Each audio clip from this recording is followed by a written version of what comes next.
Hi hello மக்களே, என்ன சொல்கிறதுன்னு தெரிலங்க. நம்ம கானா வினோத்தர்கள் வந்து வீக் டான்ஸ் உண்மையிலே வந்து ரொம்ப ரொம்ப ரொம்ப ரொம்ப ரொம்ப கஷ்டமாக இருக்குது.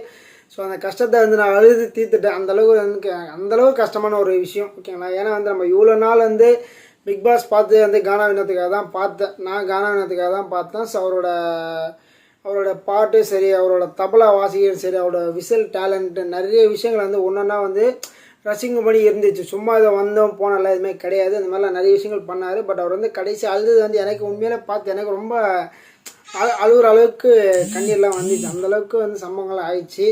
ஸோ இது வந்து நான் பார்க்கும்போது ரொம்ப மனதை ரொம்ப ரொம்ப ரொம்ப கஷ்டமாக இருக்குது. நான் வந்து எனக்கு வந்து வெறுப்பாக இருக்குது. யார் மேலாம் கேட்டேன், இந்த விக்ரம் மற்றும் அரோரா இருக்குங்க, அவங்க மேலே வந்து ரொம்ப வெறுப்பாக இருக்குது.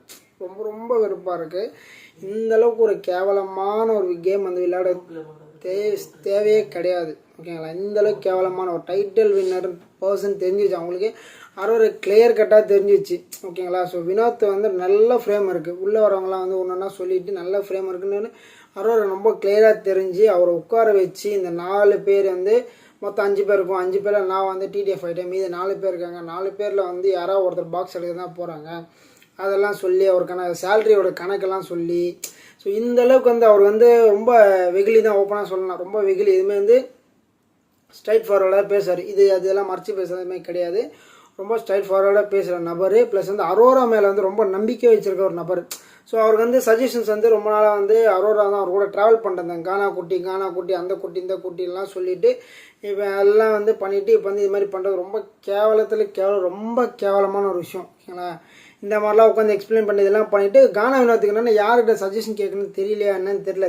போய் அவங்ககிட்ட போய் கேட்டது வந்து உண்மையிலே எனக்கு ரொம்ப மனசு ரொம்ப கஷ்டமாக இருக்குது. அவங்கள்ட்ட சஜஷன் கேட்டாங்க, எக்ஸ்பிளைன் பண்ணிவிட்டு இவனுக்கு இவ்வளோ பணம் அவ்வளோ பணம்னு சொல்லிவிட்டு அதில் வேறு இப்போ கரெக்டாக வந்து அந்த இடத்துல நிற்கும் போது வந்து இந்த விக்ரம் இருக்கான் தெரியுமா, மோசமானவன் அவனும் இந்த அரோரும் ரொம்ப மோசமான 2 பேரும் சேர்ந்து அவன் ட்ரிகர் தான் பண்ணியிருக்காங்க.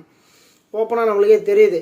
ஏன்னா வந்து கண்ணு காட்டுறாங்க விக்ரமே. ஸோ எடுக்க சொல்ல அரோரா வந்து நான் எடுத்துகிட்டு போக வேண்டியது தானே. நீ தான் சொல்லியிருந்தேன் எனக்கு வந்து ஸ்டடீஸ் பண்ண போகிறேன், எனக்கு வந்து 18 லட்ச ரூபா வந்தால் சூப்பர், அது இது எல்லாம் பயங்கரமான கதெல்லாம் கொடுத்தல. அப்போ நீ எடுத்துகிட்டு போக வேண்டியது தானே. அதை விட்டுட்டு கானா கிட்ட போய் எடுக்கிறியா எல்லாம் பண்ணுறது வந்து பார்க்கும்போது அவ்வளோ எரிச்சலாக இருக்குது. எவ்வளோ பெரிய கஷ்டப்பட்டு அவர் வந்து எக்ஸ்பிளைன் பண்ணிட்டார். என்னோடய ஃபேமிலி பேக்ரவுண்ட் சொல்லிட்டார். நாங்கள் வீட்டு வாடகை கட்டவே காசு இல்லாத ஒரு சுச்சுவேஷன் எல்லாம் இருக்கலாம். அந்த மாதிரி ஒரு சுச்சுவேஷன் இருக்கிறது எப்படி இருக்குது. அரோரா வந்து படிப்புக்காக, ஓகேங்களா, இப்போ ஆல்ரெடி முடிச்சிட்டாங்க. இப்போ அந்த எக்ஸ்ட்ரா படிக்கிறதுக்காக ஒரு 10 லட்சம் 15 லட்சம் கேட்குறது எப்படி, எவ்வளோ டிஃப்ரெண்ட் இருக்குது. ஸோ வீடே ஒருத்தனுக்கு இல்லை, உனக்கு எல்லாமே இருக்குது, செட்டில்டு. நீ இப்படி இருக்கும்போது வந்து இன்னொருத்தனை வந்து ட்ரிகர் பண்ணி இவ்வளோ ஒரு கேவலமான ஒரு கேம் விளையாடுறது வந்து நான் வந்து எக்ஸ்பெக்டே பண்ணல, ஓகேங்களா. அரோராவோட கேம் வந்து கொஞ்சம் நல்லா இருந்துச்சு, நல்லா பட் அதை ஒத்து கவனிக்கும் போதே தெரியுது அவங்க என்ன பண்ணுறாங்கன்னா, மற்றவங்க எதனா பேசுனாங்கன்னா, ஓகேங்களா, மற்றவங்க யாருன்னா வந்து இப்போ 2 பேரும் ஒரு கான்வர்சேஷன், அந்த கான்வர்சேஷனை ஒட்டு கேட்டு அதே இடத்துல வந்து இவங்க ஹைலைட் பண்ணி இவங்க பெரிய ஃப்ரேம் போட்டுட்டு நான் வந்து இதெல்லாம் வந்து கேட்டிருக்கிற மாதிரி நிறைய கேவலமான விஷயங்கள்லாம் பண்ணியிருக்காங்க. அதெல்லாம் கூட எனக்கு பெரிய விஷயமா தெரியல. ஓகே, நீ ஏதோ கேம் ஸ்ட்ராட்டஜியாக சொல்கிற, பட் வந்து 100% தவறு. அது உன்னை யாராவது வந்து சீனாங்களா, உன்னை யாராவது வந்து உன்னை காயப்படுத்துகிறாங்கன்னா அதை பற்றி சொல்லலாம். ஸோ அந்த எஃப்ஜேவும் அப்பா வந்து இவங்க இருக்காங்களா ஆதிரி, அவங்க பேசுகிற மேட்டர்லாம் வந்து சேதனங்கிட்ட சொல்லி நல்ல பேர் வாங்குறது வந்து ரொம்ப தப்பான விஷயம். ப்ளஸ் கானா வினோத்தை ரொம்ப ரொம்ப ரொம்ப டார்கெட் பண்ண ரொம்ப தவறு. சிரித்தாங்க பார்த்தீங்களா, இப்படியெல்லாம் கை வச்சுட்டு முடிச்சு சிரித்தாங்க பார்த்தீங்களா, அதெல்லாம் வந்து நாங்கள்லாம் பார்க்கும்போது நிறைய வாட்டி அவ்வளோ டென்ஷன் ஆகுது. இல்லை வேறு விக்ரம் வேறு என்ன தெரியுமா பண்ணுறான், சூப்பர் சூப்பர் சூப்பர், எதுக்கடா சூப்பர், அவன் ஃபேமிலி அவர் எவ்வளோ கஷ்டப்பட்டுருக்கிற, எவ்வளோ பெரிய விஷயம் இது வந்து நீ வந்து அப்ரிஷியேட் பண்ணுற. உனக்கு வந்து எவ்வளோ நீ வெளில வந்து பார்த்தோன்னா உன்னோட டோட்டல் அவரே நீங்கள் விக்ரம் சொல்லுங்கிற நான் ஆடியன்ஸுக்கு கொடுக்கறதெல்லாம் கொடுத்து என்ன கொடுத்து நீ ஒன்றுமே கொடுக்கல. நீ உன்னோட ஸ்ட்ராட்டஜி உன்னோட உன்னோட வேறு மாதிரிலாம் பண்ணி ப்ளே பண்ணிவிட்டு திடீர்னு நல்லவனா இருந்து திடீர்னு கத்திட்டு இருந்து எனக்கு வந்து திவ்யா வந்து எவ்வளோ வேணால் திட்டலாம். நான் திட்டினது வந்து எனக்கு தெரியும், ஆடியன்ஸ் மேலே கோவப்படும். பட் என்னோட இது வந்து ஃபேமிலி பற்றி சொல்கிறேன், ஒன்றுமே சொல்ல. இந்த மாதிரி வந்து விக்ரம் பற்றி நிறைய சொல்லிகிட்டே போகலாம், அரோரா பற்றி நிறைய சொல்லிகிட்டே போகலாம். இவங்கெல்லாம் வந்து ஏன் வந்து இந்த அளவுக்கு கேம் விளையாண்டு இவ்வளோ கேவலமான கேமெல்லாம் விளையாட தேவை கிடையாது. இப்போ வந்து அவர் டைட்டில் வேணும், அட்லீஸ்ட் வெளியிலேருந்து வந்து ஒருத்தனாக சொல்லலாம்ல. கானா வினோத் பாக்ஸ் எடுக்காதீங்கன்னு சொல்லலாம்ல. ஒருத்தன் ஒரு சின்ன இன்ட்டாக கொடுத்துருங்களா, ஒருத்தன் கூட ஒரு சின்ன இன்ட்டு கொடுக்கல. இப்போ வெளியில் போகும்போது எல்லாருமே வந்து அந்தளவுக்கு ரொம்ப அவரை அட்டாச்மெண்ட் பண்ணி ரொம்ப இது பண்ணுறாங்க. ஒரே ஒரு சின்ன இன்ட்டு. இப்போ வந்து திவாகர் வந்து 1000 விஷயம் பேசினார். வெளில வந்து பிக் பாஸ் 2 வாட்டி வார்னிங் கொடுத்து இந்த ஒரு விஷயத்த சொல்லியிருக்கலாம், ஓகேங்களா. ரம்யா நான் சொல்கிறேன், நான் சொல்லிட்டேன் அவன் எடுக்க போகிறாரு, சொல்லாமல் இதெல்லாம் எடுத்தார் அவர்.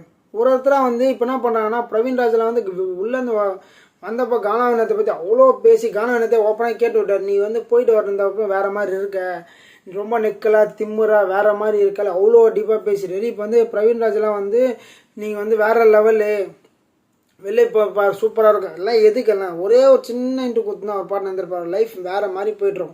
இப்போ வந்து அவர் லைஃப் வந்து அவ்வளோ சீக்கிரமாக வந்து இறங்கலாம் போகாது, மேலே ஏறி தான் போகும். பட் நம்மளோட கஷ்டங்கள் அவர் டைட்டில் வின்னர் ஆகணும்னு சொல்லிட்டு நம்ம போட்ட உழைப்பு, நம்ம போட்ட கஷ்டங்கள் எல்லாமே வந்து ஓரளவுக்கு வந்து விதான மாதிரி தான் எனக்கு ஃபீல் ஆகுது. பட் இது ஒரு சரித்திரம் தான். ஸோ நான் லாஸ்ட் சீசனில் ஜாக்லின் எப்படி போனாங்களோ அதே மாதிரி இவரும் வந்து வேறு லெவல் தான். ஸோ ஓவியா, ஜாக்லின்னு, இந்த மாதிரி வந்து கவின் இவங்கெல்லாம் வந்து ஃப்ரேமில் வந்தாங்களா, அந்த மாதிரி ஒரு ஃப்ரேம் தான் இது. பட் வந்து இவரை ஏமாற்றிட்டாங்கிறது எனக்கு ஒரு கஷ்டமாக இருந்துச்சு. ஸோ இவருக்கு வந்து டக்குன்னு ட்ரிக்கர் ஆகிடுவார், டக்குன்னு எடுத்துருவார், இவர் வந்து புஷ் பண்ணிகிட்டே இருக்கலாம்னு சொன்னால் அந்த ஒரு விஷயம் தான் எனக்கு பிடிக்கல. அவராக வந்து வெளியில் போயிருந்தா கூட எனக்கு ஒரு கவலையும் கிடையாது. அவருக்கு பணம் தேவைதான் இல்லைன்னு சொல்ல, அவராக எடுத்துகிட்டு போயிருந்தாங்கன்னா இது ஒரு பெரிய விஷயமே கிடையாது. பட் வந்து இவங்கெல்லாம் வந்து அவரை ட்ரிகர் பண்ணது வந்து எனக்கு ரொம்ப ரொம்ப மன வலியாக இருக்குது. எனக்கு வந்து அவங்கள பற்றி என்ன வார்த்தை திட்டுறதுனே தெரில. அரோரா விக்ரம்லாம் செஞ்சது அவ்வளோ வெறுப்பாக இருக்குது. எல்லாருமே அழுகுறாங்க.